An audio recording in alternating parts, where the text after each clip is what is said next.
Hello, my friends, and welcome to Perfect Practice. Today, I am really excited because we're going to have an inspirational conversation with the one and only Sharon Holand Gelfand.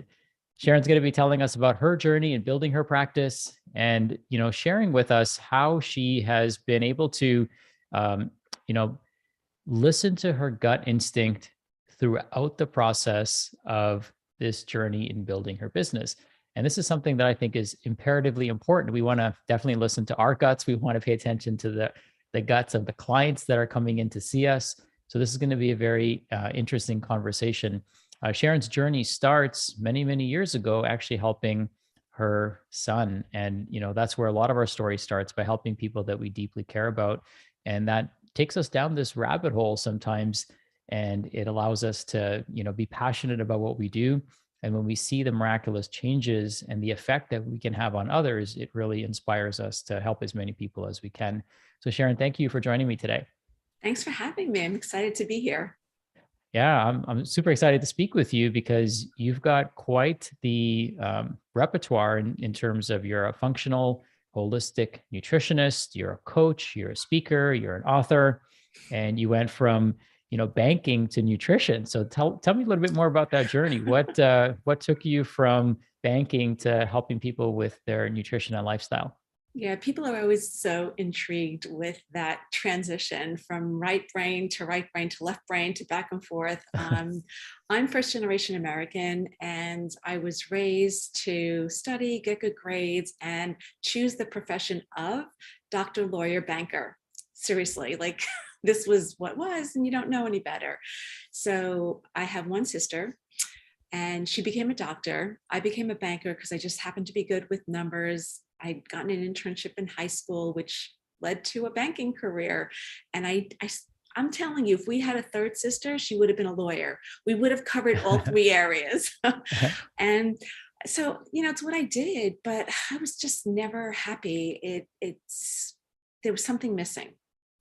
And I just went about life and, got married, had kids. And it wasn't until one of my kids was diagnosed at the age of 12 with Crohn's, ulcerative colitis, and ileitis that I started to question things. And the reason that I started to question things was the doctor, and doctors are awesome. They save lives. We need them. However, Hey, we always need a disclaimer, right? That they save lives, they're good people.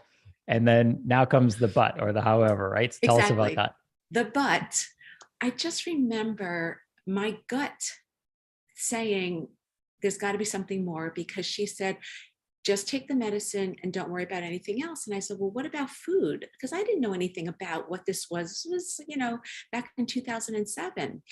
Knew nothing about health and nutrition. I thought a cup of coffee and a bran muffin from Dunkin' Donuts was healthy.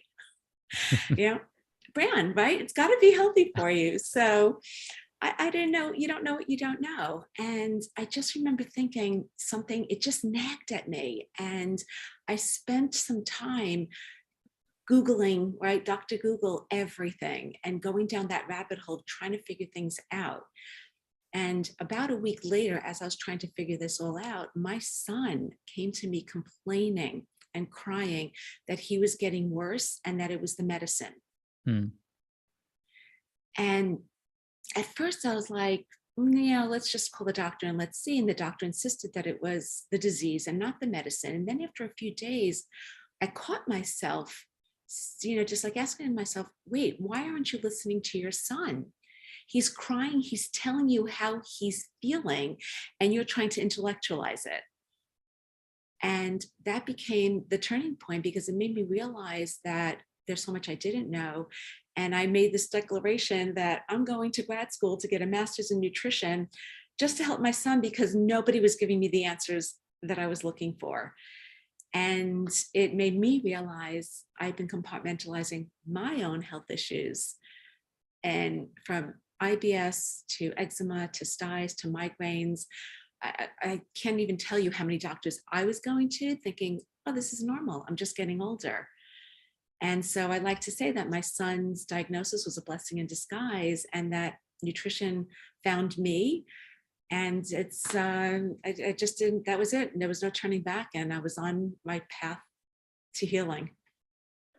I want to highlight something there, which is, really listening to our children, and their bodies, just like our bodies, are so miraculous. However, we do tend to over intellectualize things.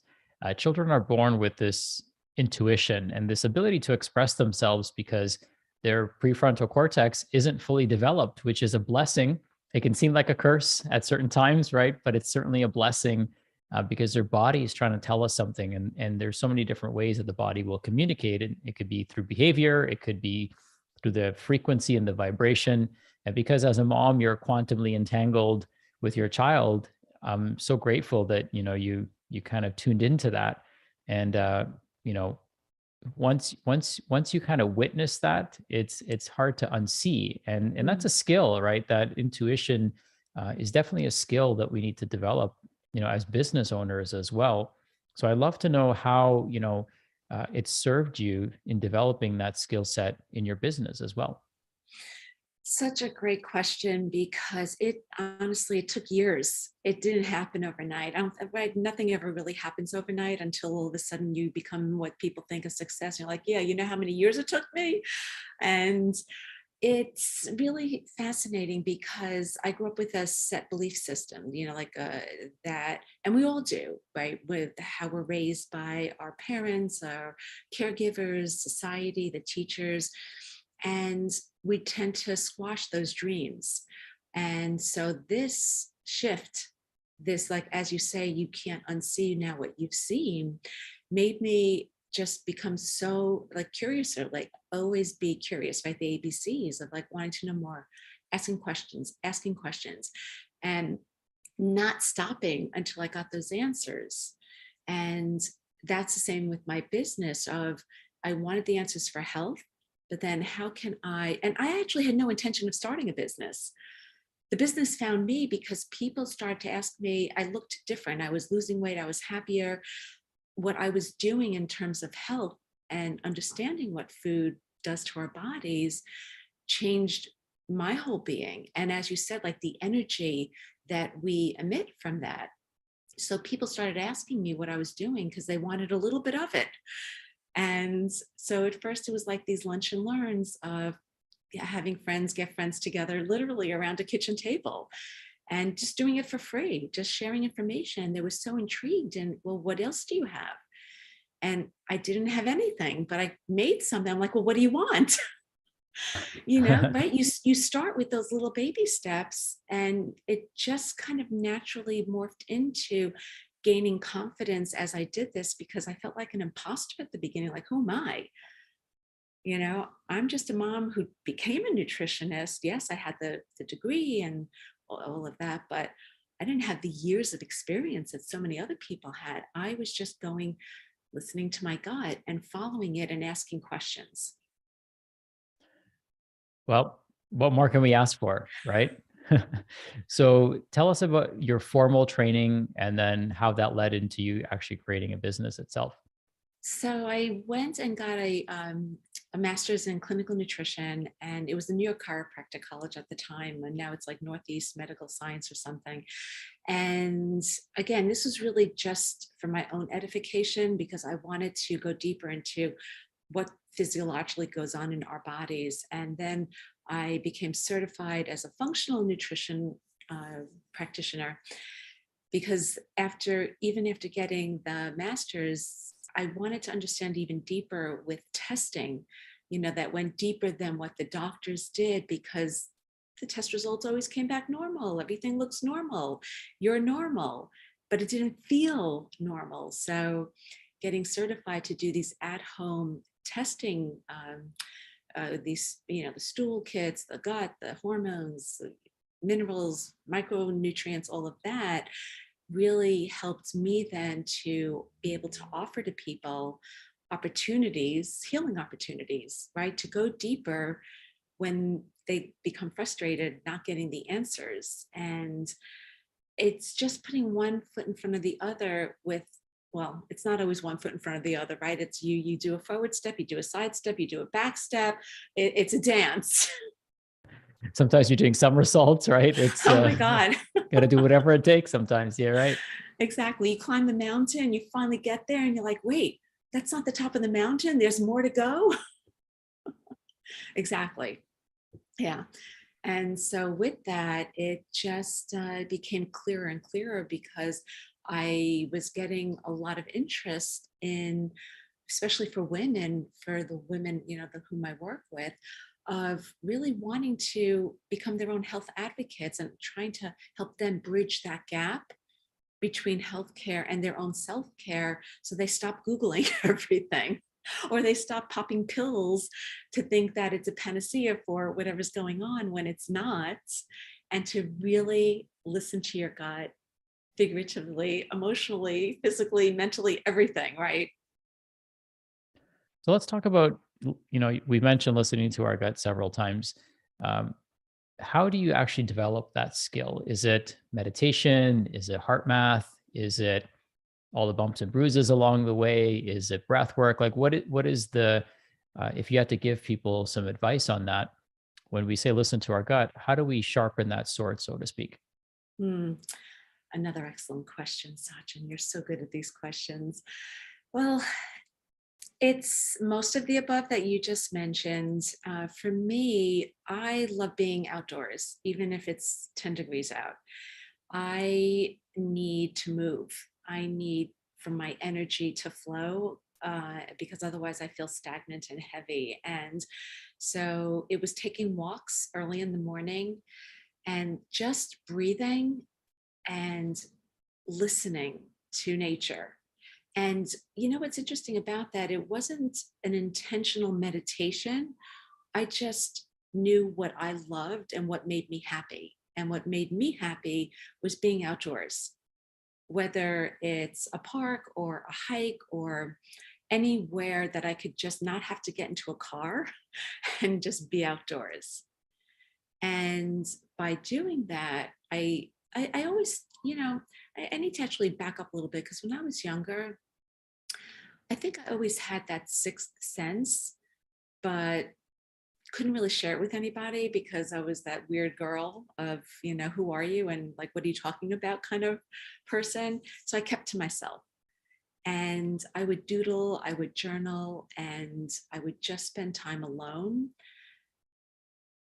focusing on my body and sitting with things. And nobody taught me that.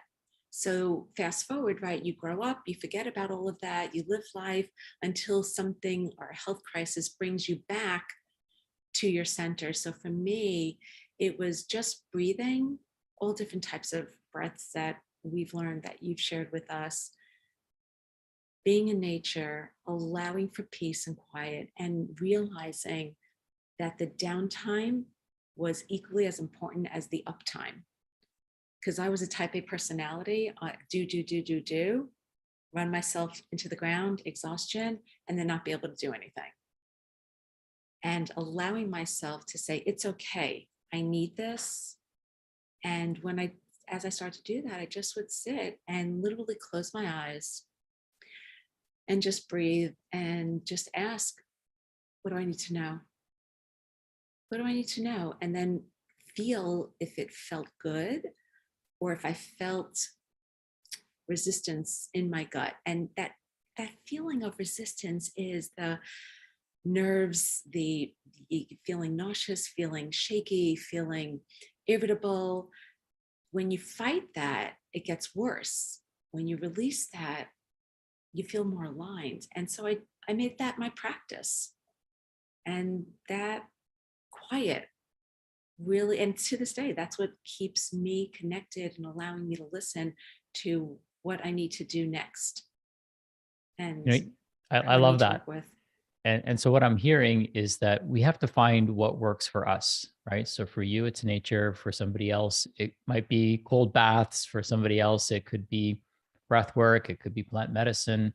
But we have this voice inside of us, and we've got to kind of shut off the noise that's going on around us, slow down a little bit so we can hear it, and find whatever activity or that it takes in order for us to find that quietness. And many people who are listening to this might be type A's, and or recovering type days. Recovering. Yeah.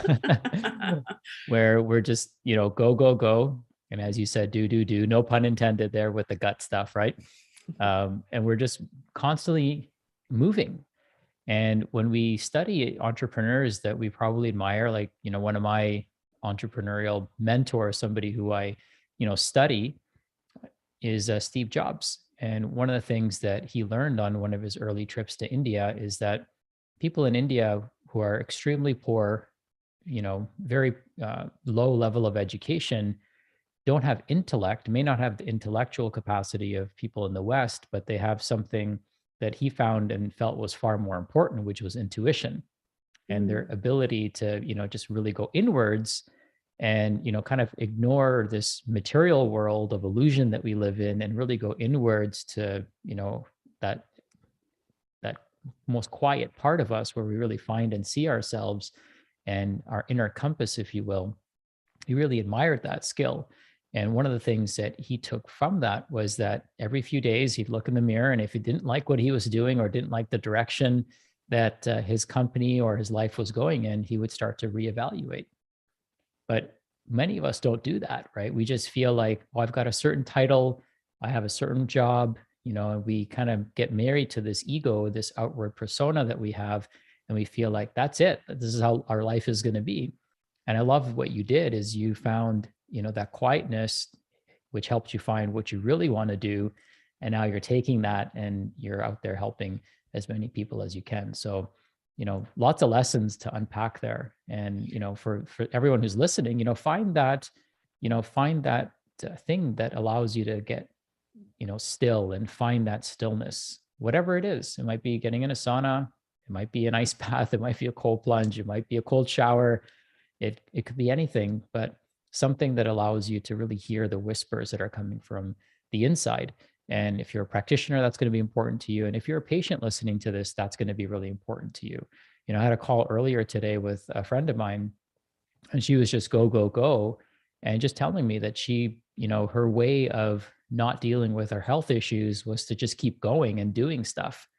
And, eventually that catches up to you. So, and that's when I get the phone call, which I never like getting those phone calls because, it means people weren't listening to that voice, and that voice was whispering to them, and eventually had to start yelling at them for them to start paying attention and do something about it. So thank you for sharing that. So your journey has led you to develop the gut method, and I'd love for you to break that down for us, if you would, so that our listeners get a better understanding of what that entails. Yeah, so the gut method came intuitively, and no pun intended, but pun intended, because as I start to work with people, and even to your point of what you were saying, like we're running around and our ego, like there's so many nuggets of how we have this checklist of what we think we should be doing. And then if we're not doing it, the guilt and the self-sabotage that goes with it. And then we become more disconnected from ourselves because we're looking externally for the band-aids to fix everything. So part of what I was discovering for myself, for my son, for my clients, the frequently asked questions and the common denominators was this disconnection. And then understanding the why behind it, understanding where it came from and what to do about it. So that gut, the G, is getting connected to your symptoms physically, mentally, emotionally, spiritually, energetically, and really going deep into looking at what those are, right? Because we're also different. It's like a car. You get a manual for a car, but nobody gives you a manual for your body.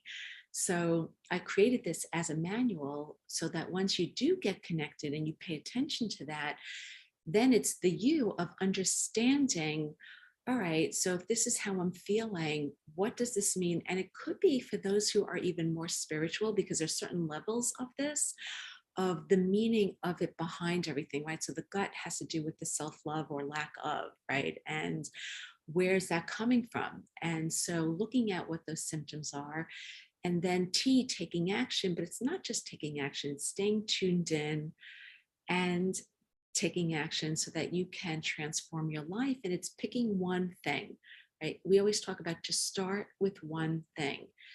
And as you do that, as you become aware of the patterns, then you can create and change the habits one at a time, because you can't build a house without the foundation, without the walls, then with the roof, and then you put the windows and decorate.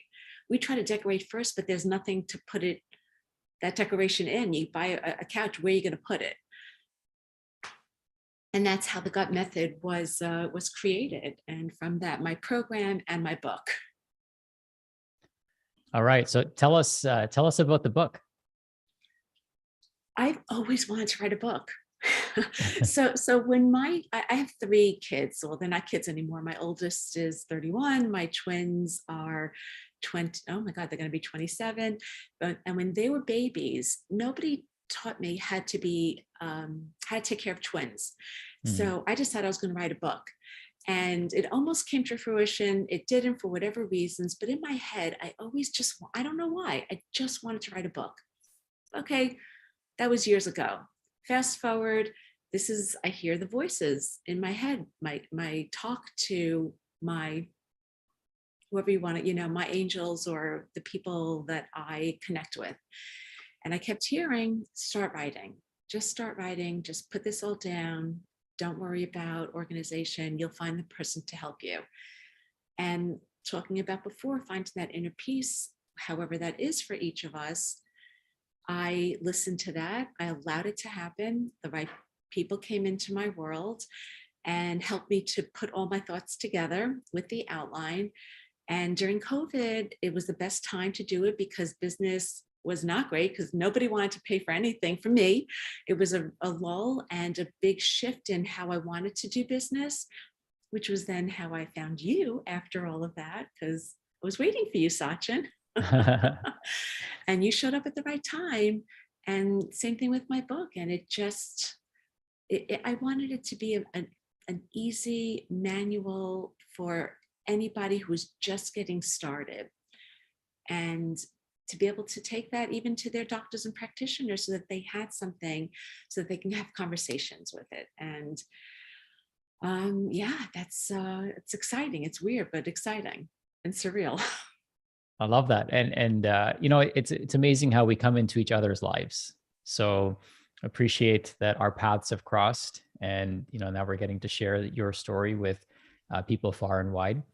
Many practitioners have that on their wish list, or even maybe somebody who's listening who may be a prospective client have writing a book on their wish list. And it's one of those things that started off as a small little whisper for you, and then it turned into you actually taking action and writing it. I'd love for you to unpack, if you would be so kind, to the process. What was that like to actually write that book? Or what kind of frameworks did you use? Did you write every day? Did you voice dictate it and then turn it into text? Did you have an editor? Like, maybe you can unpack that for somebody who's listening who may be interested in writing a book. All of the above. And I started working with someone who helped me to just organize it into, what are the main thoughts of what do I want people to get from this? Like, what's the big picture? Why am I writing this? Right? It's like Simon Sinek says, like, what is your why? Because that drives everything. And from that, she had said to me, you have to write every single day. And I didn't like that. I'm like, I'm a Sagittarius. I'm fiery. I just kind of go with the flow sometimes. Don't tell me to do that. Whatever you do, don't tell me what to do. Exactly. However, I did have this format, and I allowed myself to give myself a time frame every day where I did block out time. And if I felt it, I wrote. But if I didn't, I would do something else, because I just can't be forced. It needs to come to me. And sometimes, I hate to say this, but sometimes it came to me in the middle of the night, and I would literally wake up at 3 a.m. and I'd write for 2 hours, because it just came to me and I didn't push it aside. Sometimes I would take out my phone because I couldn't open my eyes, and I would just start with my eyes closed, speaking into my phone. And then, I love that. Just whatever method it was. Sometimes it was just when I was out in the park and it would come to me. But I had in my head that I knew that I had a time frame to get this done, and that I trusted that I wouldn't beat myself up if I couldn't think of anything that day. And then if there were days where I kept going, I made sure that I gave myself a little bit of that buffer time and scheduled clients at different times so that I had hours sometimes to be able to write. And then there would be times where I literally had nothing to write or say for a week. So the process was all of the above, but then I did have my editor and the person who helped me to just stay on track, but have that flexibility to do it when it just felt right. And it was a lot of persistence and consistency, but flexibility within that. Does that make sense?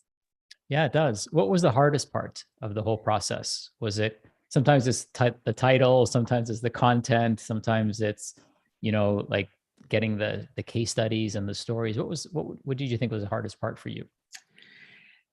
Two things, actually. It was organizing it so that it really flowed, because I had the gut method, but it was, like you're saying, adding the stories and the case studies and my story and science behind all of it, so that it was built on a foundation and in a structure that people could follow simply. So that was the hardest part. And there, my editor was like, just write. Don't think about that, because we overthink.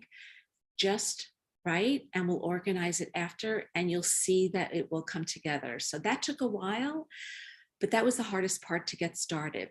Then once it was done, so it was three things. The next hardest part was I kept wanting to add more. Once it was edited, I kept thinking of more things. And she's like, that's going to be for another book. You have to stop, right? You reach a point where it's like, enough is enough.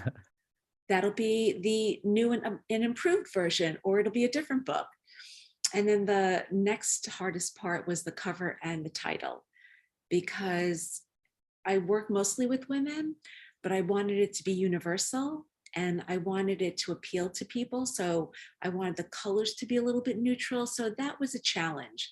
But then I found the right person to work with who helped me with the design. It's And quite then, the process, right? To get oh it all man, together, get it it just right. is.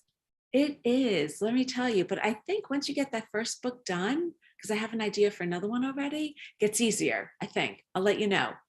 Yeah, we'll do another interview and you can fill us in. Yes. So you've actually had quite a few media appearances as well. And that's, I would definitely say that's an important part of building our business, getting our message out there, having a bigger impact. Can you tell us a little bit more about that, how you landed those opportunities and what those meant for you and your business? I always knew that I wanted to give and create something that was going to be bigger than myself. And I tend to be an introvert, so I'm great at selling everybody else. And I had to find a way for me to be able to show up. So I started, just to hear about different types of PR groups and joining different masterminds. So I kind of found my way through certain groups where I found a couple who just were wonderful in being able to help me to how to position myself as an expert, how to pitch, and then how to realize that they're just people too, right? We put people on pedestals. We think, oh my God, I'm being interviewed. They're people too, and they want to help us. And if you show up and you're authentic and you just want to help people, it comes across, and then people want to help you. So I just kept, again, it was consistency of sending out pitches, looking for editors, looking for opportunities, and putting that on my calendar. Everything was also about time management and blocking out the time consistently. And it wasn't every day, it was a few days a week, so that I could allow myself to have that grace of not being so hard on myself. And it took a while, but eventually I got one, then I got another, then I got a third, and things started to flow because one leads to another. And I think what's important about that credibility, it just shows our clients, it shows other people how serious we are more than anything about what we do and how we want to help others. And to me, that was what was important, that credibility of, I want to help everybody. I want to, whatever I can do, what is the best platform to help me get there? Beautiful. Congratulations, by the way. That's Thank awesome. you. Thank you. I'd love for you to share, before we wrap things up, I'd love for you to share your favorite case study. Is there a case study? Maybe you can even share your son's story if you want, but is there a case study that jumps out at you that really highlights the work that you do? Absolutely. Because Sachin, and I'm saying this, yes, because you're the one who helped me with this, but finding your mentorship in your group and working with you and your systems helped me to put everything that I have been doing in order. So I had this client that I had been working with for quite a while, needed to lose a lot of weight. And we'd done the testing, she had a bunch of things going on, which we were able to improve. But she also type A personality, a lawyer, likes to be told what to do, but was disconnected. Something wasn't clicking. And as much as I was coaching and trying to put it back into her space and have her be the one to feel like she's come up, right? Because that's our goal, is to have you realize it wasn't clicking until this gut method reset program, until this 12-week program where she finally got it through repetition, through listening to the modules, through realizing that with the way of eating, getting rid of all the inflammatory foods, really looking at eating just whole foods, understanding what it meant to eat, because she wasn't eating properly.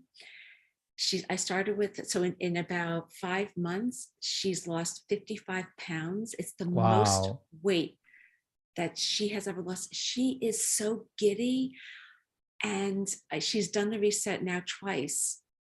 And she didn't necessarily reset the second time in a way that I had encouraged her to, had a big setback and was getting very discouraged. And I kept reminding her of what the work that she was doing. And I knew she was going to be okay. I knew it, but she had to feel it. And I kept saying, sometimes you have to have a huge setback to set you up for a huge comeback. And somehow those words resonated with her. So when she had that comeback, she's a completely different person and hasn't seen this weight in 10 years. Wow. What a great story. It's so exciting because, that's all you want. You want for your clients to really just feel their best. And now she's become my biggest ambassador, sharing this with everybody. Well, it's hard to hide, right? When you have all this Yeah. energy and you're losing the Yeah. weight and you have these amazing breakthroughs. That is awesome. Yeah. Sharon, where I had goosebumps. I still do as you're sharing this. So it really resonates with me. Where can people learn more about you? Where can they find more of your amazing work? Where can they grab your book from? Where can they follow you? I'd love for you to share that. Best thing is to go to my website, Sharon Holand with 1L.com. Everything's there, my social media, my links to my book, links to my program, a free guide that they can opt in for. So that's the best place for everyone to reach me or find me. Amazing. Well, thank you. This was awesome. I really enjoyed our conversation. Keep doing the amazing work that you're doing. Keep making that impact. And here's to your business growing. Here's to more people that you will touch with your amazing story and your amazing gifts.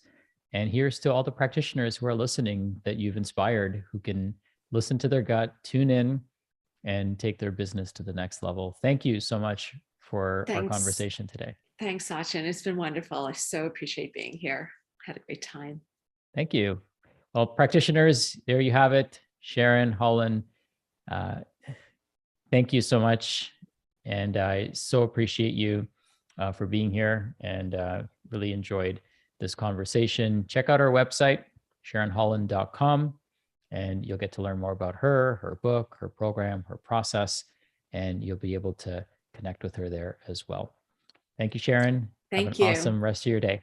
You too. Take care. Bye.